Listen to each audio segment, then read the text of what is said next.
కొత్తది బిర్యానీ చూస్తారు, అది జీవితం చూస్తారు. మీరు చేస్తారు అంటే ఏం చేస్తారు సార్ రాయి అని అంటున్నారు సార్. అంతే కదా వాళ్ళు అంటే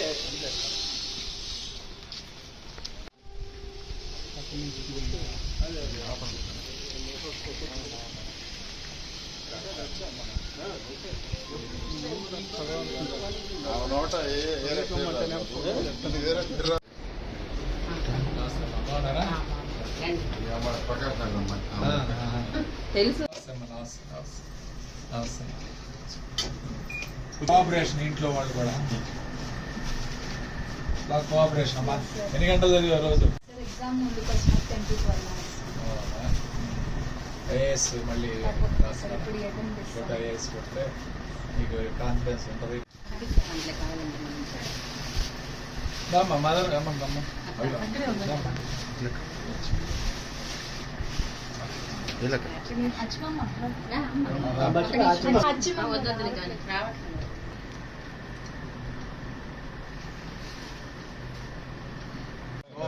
అమ్మ కాసు వాళ్ళ అమ్మాయి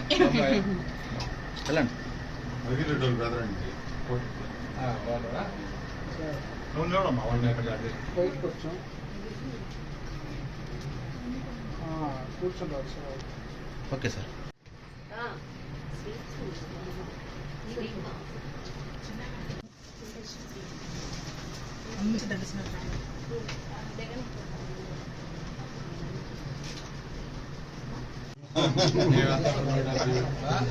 వాళ్ళ అమ్మ కష్టం. వాళ్ళ అమ్మని అచ్చమ్మని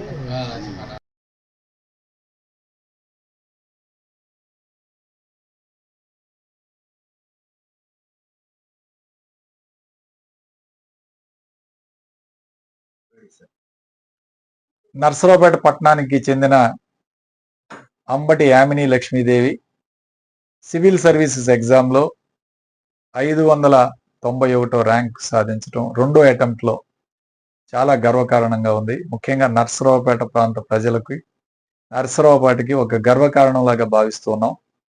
ఎందుకంటే ఒక చిన్న కుటుంబంలో మరి తండ్రి చనిపోయిన తర్వాత తల్లి కష్టంతో తన అమ్మమ్మ తల్లి అందరూ కష్టపడి చదివిస్తే తను బాగా చదువుకొని చాలా చిన్న కుటుంబం నుంచి ఈరోజు ఐఆర్ఎస్ కొట్టడం అనేది చాలా గొప్ప విషయం. ఈరోజు ఎంతో మందికి స్ఫూర్తి పొందే విధంగా ఈ అమ్మాయి ఈ యొక్క ప్రయాణం, ఈ యొక్క విజయాన్ని అందరి విజయంలాగా భావించి చాలామంది ఇంకా ఇప్పుడు దాకా కూడా మనం చూస్తున్నాం, పిల్లల్ని డాక్టర్లు చదివించడమా, ఇంజనీర్లు చదివించడమా వరకే ఈరోజు తల్లిదండ్రులు 90% వరకు దీనికే పరిమితమయ్యారు. ఈరోజు ఈ అమ్మాయి విజయాన్ని మనం స్ఫూర్తిగా తీసుకొని మిగిలిన కోర్సులు లాంటి ఈ ఐఏఎస్, ఐపీఎస్, ఐఆర్ఎస్ లాంటి కోర్సులకు కూడా మనం సాధించవచ్చు అనే ఒక నమ్మకాన్ని ఈరోజు అందరికి కూడా కలగజేసింది.